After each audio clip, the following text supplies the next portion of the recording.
Hello everybody. Today's point of discussion is Lachesis mutans. It is also known as bushmasters, surukuku snake, and verrucosa. Now, a smaller snake groups have smaller territories, but this one has a bigger territory. Anything entering into this territory is considered to be an intruder. They are very aggressive and they defend themselves, but also they are very passionate towards what they do, right? Now, the snakes are called like mutants. The Lachesis mutans as a species. Why? Because bushmasters, the tail ends with a horn spine that vibrates, similar to rattlesnakes, but it doesn't make any sound. Hence the name mutants. Now, Lachesis, the word is the name is given by Linnaeus after one of three Greek goddesses of fate, who determines the thread of life, right? And they are the longest venomous pit vipers, around 3 meters to 10 feet in length. They live only in undisturbed forests, especially Amazon rainforests, quite remote and isolated, and quite aggressive as well. Their heads are triangle shaped, hence venomous. Like venomous snakes are identified with triangle shaped heads. They have pit organs that detect the slightest thermal variations, and their body is yellow tan body which is running entire length, and it is variosa because warty structures, the texture around the skin is more warty. I have not mentioned or I have not drawn it in the picture here because it's slightly difficult to draw, but as you can see they are tanned bit.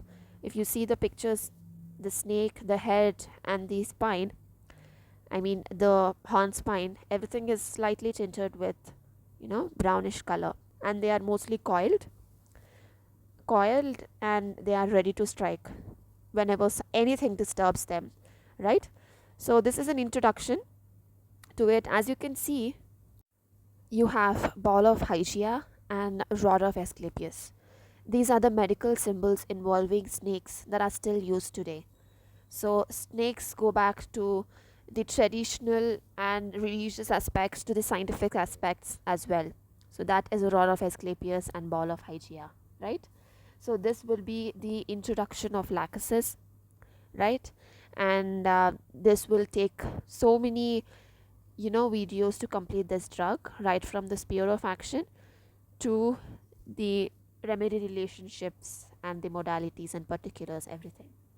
Now coming to the order, suborder, family, subfamily, genus and species of Lachesis. Order is Squamata, and they belong to reptiles, right? Reptilia class. Suborder is Serpentis. Family is Viperidae. Subfamily is Crotallinidae. Genus is Lachesis and species is Lachesis mutans, right? Now let us discuss the sphere of action of Lachesis, right? The sphere will include activation of plasminogen, right?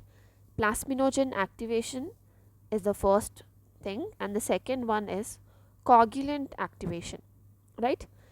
And plasminogen and coagulant activation are like opposite to each other, right? Plasminogen will increase the blood vessels permeability, and coagulant activation will increases the fibrinogen activity, forming clots. And the third one is myotoxic action. Fourth is neurotoxic action. And activation of plasminogen is increasing the blood vessel permeability, so increasing the hemorrhages, right? And coagulant activation will increases the clots, especially obstructing the smaller blood vessels in lungs and kidneys.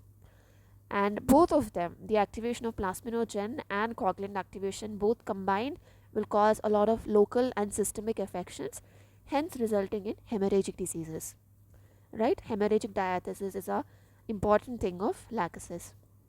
Now coming to myotoxic action, it includes phospholipase and in other inflammatory cells activation, which will indirectly result in PMNs, polymorphonuclear cells, and macrophages into around the necrotic tissue. So that will increase the infiltration of these primary or the first line inflammatory cells. and also they have kineo kininogen like action, including the bradykinin and kallikrein, resulting in hypotension. Right, hypotension is the resulting thing, so that is one thing you have to remember. Rest this pathogenesis is bit, the spear is bit complicated as well. It is myotoxic action, that one you can remember, just the inflammatory cells are getting activated here. Okay, and coming to neurotoxic action, which is irregular blockage of neuromuscular transmission.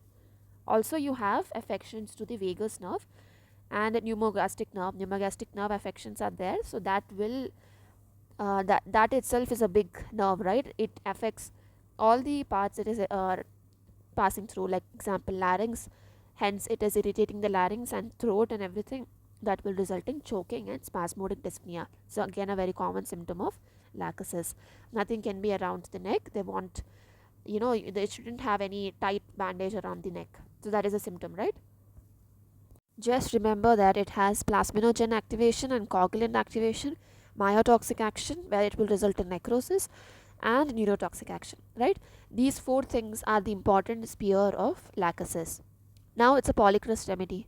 That means it has action over almost whole body, including mind, right?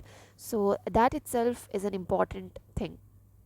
If it is having action over so many parts, then it is very important to know in depth what effects it is causing also. Firstly, the brain affections include the congestion, coma, sensory nerve life destroyed, right? And the spinal cord affections includes spasms, resulting in convulsions and sudden prostration is also present. Then vagus affections and pneumogastric nerves affections. Vagus affections result in spasms of the throat, bronchi and stomach, also emesis. Pneumogastric affections include, as we've discussed, the constriction and choking about the throat, spasmodic dysphagia and dyspnea. Also slows the heart action and stopping the heart action. And coming to the blood include rapid decomposition, hemorrhages, and skin, ecchymosis and gangrene, hemorrhages, jaundice, and glandular affections include congestions and delayed menses with respect to sexual functions, right? Hope this is clear.